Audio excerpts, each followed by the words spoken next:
My name is Janine Arm. I'm 62 years old. I had first was made aware that I had a growth in my lung when they'd had a scan for another cancer treatment, and then they did another scan on me and they noticed that they were growing, and within 6 months they'd grown a little bit more, so then they decided to do the surgery. When he realised that it was growing a little bit and it was very, very slight, they referred me to the lung surgeon. With the robot and the inbuilt infrared firefly, this allows us to perform fine operations through keyholes in the chest going through the spaces in between the ribs. This is very useful for early stage lung cancer and secondary lung cancers whereby the lesions are small and in part of the lung.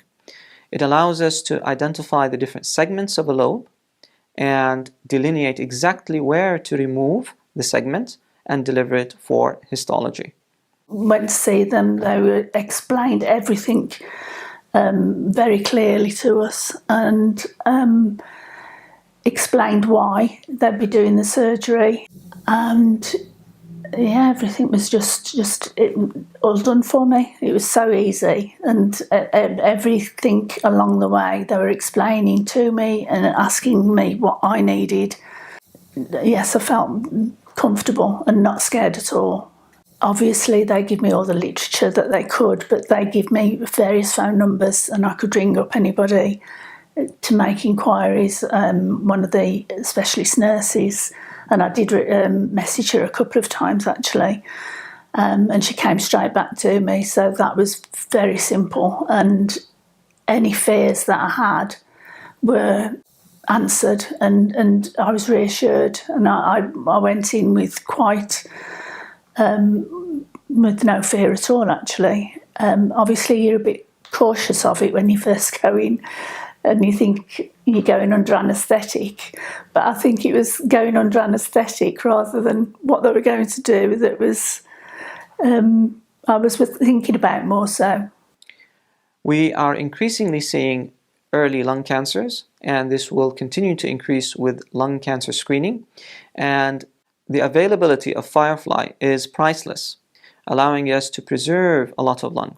This is especially important for patients with high risk, low lung capacities, whereby we provide them with curative resections and preserve a good quality of life, leaving them with the maximum amount of functioning lung. Right, I came back onto the ward about, I think it was about 12:30, 1 o'clock, I can't remember exactly anyway, but immediately, though, obviously I'd got nurses around me, I had got tubes, but they weren't uncomfortable. I was encouraged to move about as soon as I could, which was no problem at all, didn't find any discomfort. I was even able to get up and go to the toilet on my own, which was a relief. And then the next morning, Mr. Habib came round and spoke to me and asked how I was, and he said that there was no reason why, if they could take the remainder of the tube, I think I'd got 1 tube left, and they took that away, and I could go home that day. I was back through my front door just over 23 hours after I'd returned to the ward. I'd rung my partner up, he was amazed because he said, "You've got to be joking," when I said, "Can you come and pick me up?"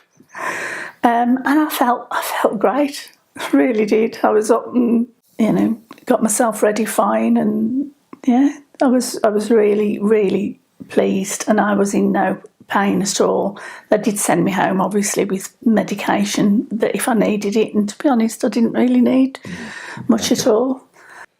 Most patients recover within a day or two, have their drain out, and are discharged home to be followed up in the outpatients in 2 weeks and go back to their normal quality of life. I was treated with a lot of kindness and respect, and that's obviously very important when you're feeling vulnerable. You've had a cancer diagnosis and you are bewildered and frightened, but don't be afraid to ask, because they are so willing to help you out. Obviously, they want the best outcome for you too. You know, I know there is some people who are concerned who don't want that sort of invasive treatment like that, but it wasn't. It was nothing. It was 2 days out of my life that has given me, you know, the freedom. I am now free of cancer.